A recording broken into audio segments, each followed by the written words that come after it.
Salut tout le monde, bienvenue dans GynBov, le MOOC sur la gynécologie bovine. Et donc toujours dans le 4e module qui porte sur les causes de l'infertilité femelle. Et donc dans cette capsule, on va étudier ensemble les causes intrinsèques de cette infertilité. Donc pour commencer, il fallait d'abord classifier les causes intrinsèques d'infertilité et donc on les a classées en 3 grandes catégories. Donc premièrement les causes morphologiques ou anatomiques, deuxièmement les causes infectieuses et troisièmement les causes fonctionnelles. Donc dans les causes morphologiques ou aussi anatomiques, on a 2 types de causes. On a les causes congénitales et puis les causes acquises. Ensuite, dans les causes infectieuses, donc on les a classées en causes infectieuses spécifiques et non spécifiques. Et dans les causes fonctionnelles qui seront essentiellement le sujet de cette capsule, donc on va voir dans ces causes fonctionnelles, premièrement l'anostrus et le subostrus, et donc on va voir ensemble la différence entre ces 2 termes. Ensuite, on va voir les défauts ovulatoires et puis on va étudier le phénomène du repeat breeding. Donc pour commencer, on va voir les causes morphologiques. Et donc les causes morphologiques sont divisées, comme on a dit, en causes congénitales et causes morphologiques acquises. Et donc dans les causes morphologiques congénitales, c'est tout simplement ce qu'on a vu donc précédemment dans les capsules précédentes, notamment dans les affections congénitales. Et donc quand par exemple on a vu le double col, l'hypogonadisme congénital, le free-martinisme et aussi l'utérus unicorne.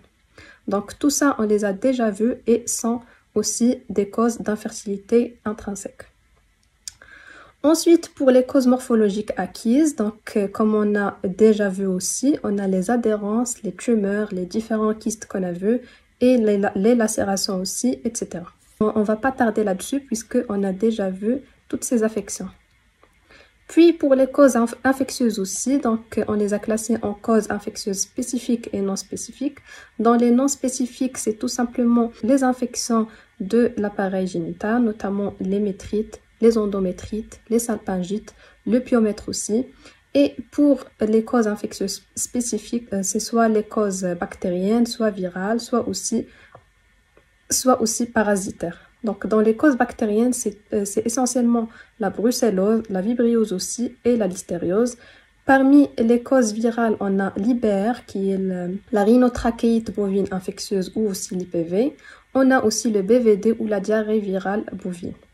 Pour les causes parasitaires, on a essentiellement la trichomonose. Tout ça, on les a déjà vus dans la partie affection vulvovaginale.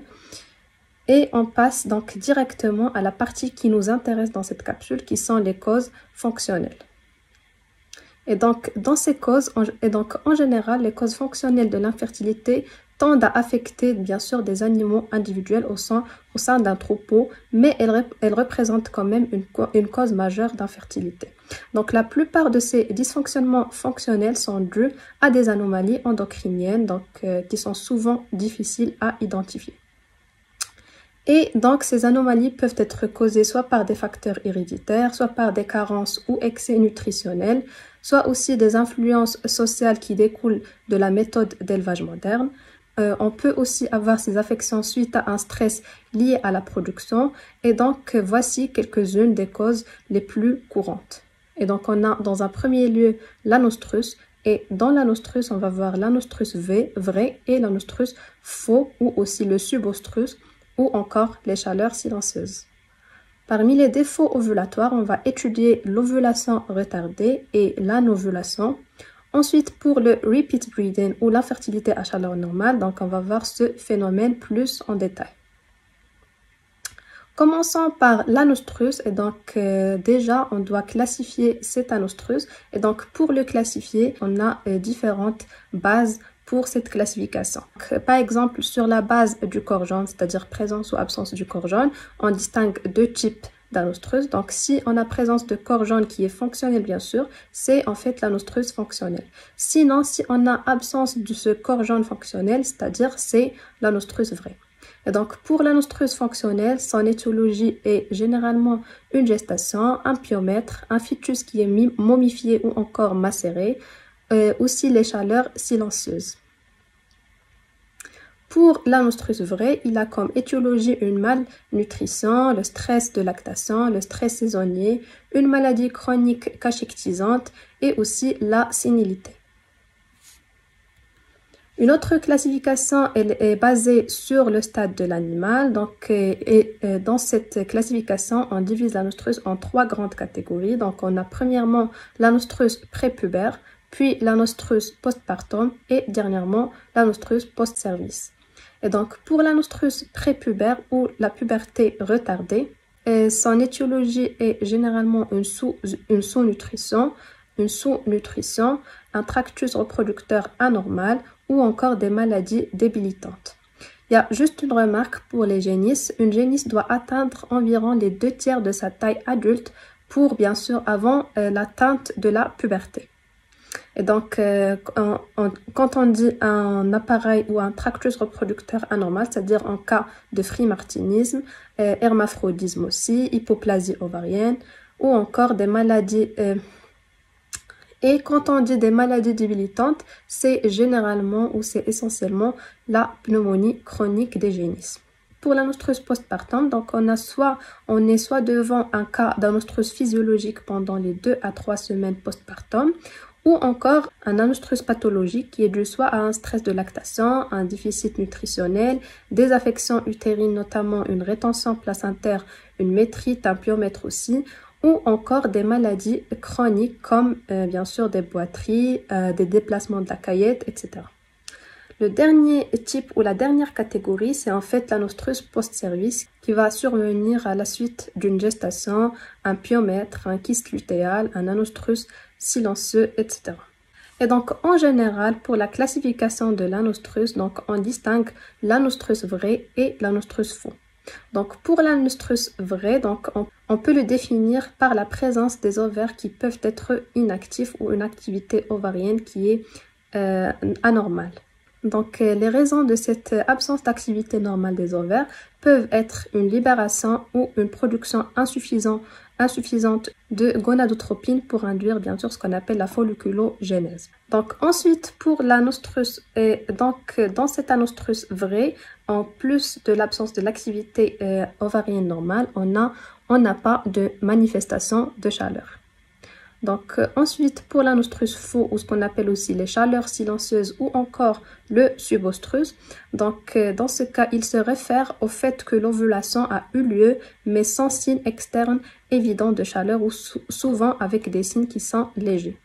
Donc on a des ovaires qui sont bien fonctionnels mais on n'observe pas des signes qui sont ou des manifestations de chaleur qui sont évidentes, ou on a bien sûr des signes qui sont légers qu'on n'arrive pas à observer.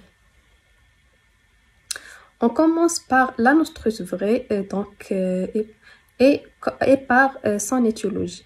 Et donc l'anostrus vrai a comme étiologie l'alimentation ou un bilan négatif ou un bilan énergétique négatif. Il y a aussi l'allaitement, surtout pour les races à viande. Il y a le mode de conduite d'élevage, il y a aussi le stress et les maladies intercurrentes, et il y a les causes environnementales bien sûr et climat. Donc ensuite pour le diagnostic de l'anostrus vrai, donc on procède par premièrement palpation transrectale. Donc l'examen clinique par palpation transrectale va révéler de petits ovaires qui sont souvent plats et lisses avec bien sûr absence de corps jaune et qu'ils soient en développement, mature ou en régression. Et ceci pendant 2 examens qui sont espacés de 7 jours. Donc seul un examen qui est répété 2 fois avec un intervalle de 7 jours va nous permettre de diagnostiquer un anostrus vrai. Ensuite, pour le diagnostic de laboratoire, on fait bien sûr un dosage de progestérone avec 2 prélèvements qui sont espacés de 11 jours. Et donc, si on a un résultat avec de la progestérone qui est inférieur à 1 nanogramme par millilitre, c'est ainsi qu'on dit qu'on est devant un ovaire non fonctionnel. Et ensuite, pour le diagnostic par échographie, donc on a des ovaires qui sont inactifs, c'est-à-dire qui sont lisses, avec absence de corps jaune. Ensuite, on passe au traitement de l'anostrus vrai. Donc, les vaches ou les génisses qui ont complètement des ovaires qui sont lisses et non fonctionnels, c'est-à-dire un anostrus qui est profond, répondent très mal généralement au traitement. Mais quand même, on peut procéder par la thérapie qui doit être commencée après avoir corrigé la carence, bien sûr, nutritionnelle ou la maladie systématique. Et donc, pour la carence nutritionnelle, on procède par une supplémentation en mélange minéral pendant 1 mois, ce qu'on appelle le flushing.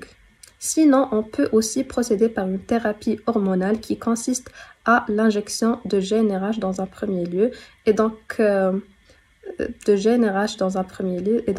J0, on injecte de la GnRH. 7 jours après, on fait le bilan et on examine la vache. Et donc, on a 2 cas de figure. Soit on va trouver un ovaire qui n'a pas bougé, c'est-à-dire qui est toujours non fonctionnel. Et donc, dans ce cas, on fait une deuxième injection de GnRH le 7e jour. Sinon, si on a trouvé l'ovaire qui a commencé à fonctionner, donc il faut faire un traitement pour induire les chaleurs. Sinon, on peut aussi faire le protocole de progestagène qu'on a déjà vu dans la partie affection ovarienne. Donc, on passe maintenant à l'anostrus faux. Et donc, il a comme étiologie 2 grands facteurs. Donc, soit un défaut de détection des chaleurs, soit un défaut d'expression des chaleurs. Et donc, pour le problème de détection de chaleur, donc, soit il est lié à la taille des troupeaux, donc on est devant de grands troupeaux, soit il y a la brièveté des chaleurs exprimées, sinon il y a aussi le facteur humain, donc le manque d'observation ou la détection de chaleur. Donc, certaines vaches peuvent montrer un œstrus évident, mais pendant une très courte durée, ou montrent peu de signes, ou montrent des signes d'un œstrus au milieu de la nuit, ce qui rend bien sûr la détection de l'œstrus difficile à réaliser. Ensuite, pour le cas de défaut d'expression des chaleurs, donc c'est soit pour les vaches laitières hautes productrices, donc qui ont un manque d'expression des chaleurs, sinon la cause nutritionnelle ou environnementale aussi, ou si il y a des maladies péripartum ou des maladies intercurrentes. Pour le diagnostic de l'anostrus faux, donc par palpation transrectale ou aussi échographie transrectale, donc on assiste à la présence de corps jaune qui est normale et périodique dans l'un ou l'autre des ovaires. Donc ça va indiquer bien sûr la survenue des chaleurs et d'ovulation. Sinon, par diagnostic de laboratoire, toujours par dosage de la progestérone, par le biais de 2 prélèvements espacés toujours de 11 jours. Et donc, si on a la progestérone qui dépasse 1 nanogramme par millilitre, donc dans ce cas, on dit que le corps jaune est bien fonctionnel. Pour le traitement, donc, il faut dans un premier lieu améliorer les méthodes de détection de chaleur. Donc, comment améliorer les méthodes de détection de chaleur? Ceci par le biais de l'augmentation de la fréquence et la durée des observations des animaux pour les signes de chaleur et donc surtout tôt le matin ou fin le soir. Il est aussi très obligatoire d'aider avec les autres techniques ou les aides de détection de chaleur, notamment des caméras, des marqueurs de chevauchement, des podomètres, etc. Donc tout ce qu'on a vu dans la partie détection de chaleur.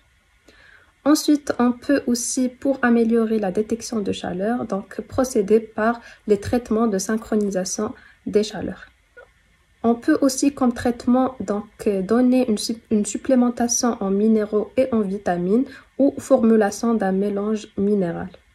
Sinon, on peut procéder par la thérapie hormonale toujours, par la prostaglandine F2-alpha ou ses analogues, sinon le protocole progestagène qu'on a déjà vu ou aussi le protocole GPG ou OV5 qu'on a aussi vu dans la partie affection ovarienne. Puisqu'on n'a pas encore parlé du protocole de prostaglandine F2-alpha, donc on va en parler. Donc pour le protocole, donc à J0, on injecte de la prostaglandine F2-alpha sur des vaches qui sont cyclées. Et donc quand on injecte la prostaglandine F2-alpha à J0, et si le corps jaune est déjà mature, donc on aura une lutéolyse. On injecte ensuite la prostaglandine F2-alpha une deuxième fois après 10 à 14 jours. À ce niveau-là aussi, on aura une lutéolyse si le corps jaune est maintenant mature.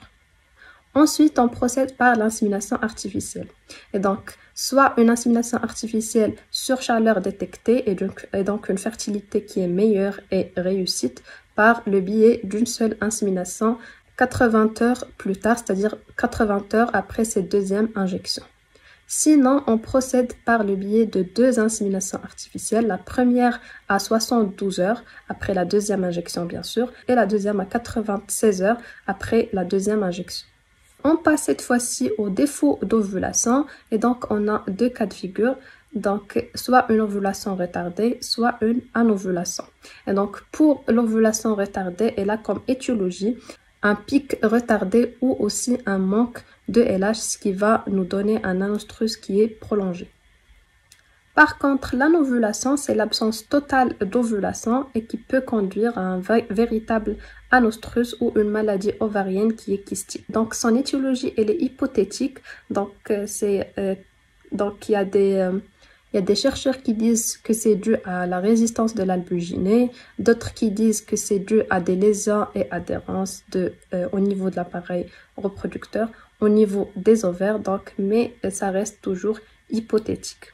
Pour le diagnostic, donc, on procède par palpation transrectale qui est séquentielle des ovaires à des intervalles de 12 à 24 heures. Donc, un diagnostic peut être posé si on a un seul follicule qui est détecté dans le même ovaire lors des 2 examens successifs. Donc, l'un au pic de l'ostrus et l'autre 24 à 36 heures plus tard. Donc, le diagnostic reste difficile car il nécessite une palpation rectale qui est séquentielle des ovaires, ce qui peut perturber bien sûr l'ovulation et provoquer une rupture prématurée. Donc, pour ce qui est traitement de ces 2 phénomènes, donc on a un traitement qui consiste à utiliser des hormones pour accélérer le timing de l'ovulation. Et donc, comme par exemple l'administration de la GnRH qui va provoquer une montée rapide des concentrations de la FSH et LH avec un pic dans les 30 à 60 minutes. Bien sûr, ces valeurs vont retourner à celles d'avant l'injection dans les 4 heures. On peut aussi injecter le CG ou directement la LH. Donc on passe maintenant à l'infertilité à chaleur normale ou ce qu'on appelle aussi le repeat breeding. Et donc comme définition, une vache est dite infertile à chaleur normale lorsqu'elle n'est pas gestante après 3 inséminations artificielles successives effectuées à un moment opportun malgré le cycle sexuel qui est régulier et malgré le tractus génital intègre sans aucune modification pathologique perceptible. Et du coup, cette condition va exclure les femelles ayant des cycles qui sont en dehors des 21 jours normaux, celles dont l'appareil génital n'est pas sain, celles qui n'ont pas été inséminées 3 fois et celles qui sont inséminées à un mauvais moment des chaleurs. On a environ 10 à 15% des cas d'infertilité des vaches sont attribués à cette affection. Et donc, le syndrome de répétition des chaleurs est l'un des problèmes les plus courants et les plus importants auxquels le vétérinaire est confronté sur le terrain. Pour l'étiologie, on a 2 grands facteurs. Donc, c'est soit l'échec de la fécondation, soit un mort embryonnaire précoce. Et donc, ceci sont les 2 principales raisons responsables du repeat breeding. Et donc, ceci peut être dû à des facteurs qui sont relatifs à la femelle, sinon des facteurs relatifs à l'insémination artificielle ou encore des facteurs extrinsèques. Pour les facteurs qui sont liés à la femelle, ce sont généralement l'âge, la génétique, l'immunisation antispermatique, les déséquilibres hormonaux, l'état du tractus reproducteur ou encore les endométrites et métrites. Pour les causes liées à l'insémination artificielle, on a soit la technique de l'insémination artificielle, soit la qualité de la semence, le timing ou la qualité de la détection des chaleurs. Ensuite, pour les facteurs extrinsèques et qu'on a déjà vu dans la capsule précédente, on a généralement l'hygiène, la saison, la taille du troupeau aussi, le mode de stabulation et surtout l'alimentation. Donc, pour le diagnostic, donc, il repose sur, dans un premier lieu, l'anamnèse et les commémoratifs, notamment sur la conduite du troupeau, la technique de détection des chaleurs, l'alimentation, la technique de l'insémination artificielle, etc. Aussi, après, on passe à l'examen général de l'animal, donc proprement dit. Ensuite, l'examen gynécologique, bien sûr, complet. Et puis, on peut compléter par des examens complémentaires, notamment l'échographie et aussi le diagnostic de laboratoire. Le traitement va dépendre de la cause ou de l'étiologie de cette infertilité à chaleur normale. Donc, si on est devant une infection utérine, c'est bien évidemment l'administration d'antibiotiques. Sinon, si on a des déséquilibres hormonaux, ils sont soit dus aux anomalies de l'ovulation, et donc ceci peut être corrigé par l'administration d'HCG lors des chaleurs ou aussi de la GnRH, etc. Ceci peut aussi être corrigé par une supplémentation en progestérone. Donc, pour les traitements complémentaires, on peut administrer de la vitamine E avec du sélénium ou encore un mélange de minéraux. Donc, le traitement, c'est pas vraiment un traitement qui est posé, mais un traitement qui va dépendre de la cause de cette infertilité à chaleur normale. Donc, pour la prophylaxie et pour prévenir bien sûr cette cause, il faut veiller à de bonnes techniques de détection de chaleur et aussi de l'insémination artificielle pour éliminer bien sûr le facteur humain.